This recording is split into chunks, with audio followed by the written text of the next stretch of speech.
Tara na guys, spend na natin yung 1,000 pesos. Punta na tayo ng sample. Sample guys ang malapit na palengke sa amin. 15 minutes lang nandun na kami. At ito na nga guys, matik nasa sample na kami. Ito na guys, papasok na ako ng palengke. Ayan nga, nag-ikot na ako. Siyempre yung mga gusto ko yung hasa-hasa. Ayan yung mga kilala ko lang. At bumili rin ako ng galunggong, tilapia.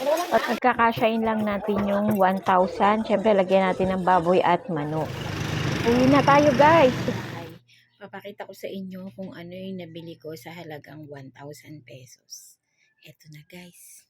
Yan guys, pata yan, pinagkasya ko dyan sa ano. Nakabila ko ng pata at saka liempo. Itong dalawang to guys is 380. Bali ang kilo niya is 250. 250 sa sample ha. Yan. Tapos ito, 150 ang kilo. Halagang 100 lang binili ko. Kaya ito lahat is 480. Then tilapia, 65 kalahati. At bangus kasi pandaig ko yan maliit. 65 lang din. 8 pieces na siya. Tapos tokwa, 20 pesos. Tapos ito, gusto ko ito yung hipon na maliliit. Bumili kami 15 pesos. Tapos ito, 45 pesos salay-salay. Tsaka galunggong, 50 pesos. At tsaka tuna, 180 ang...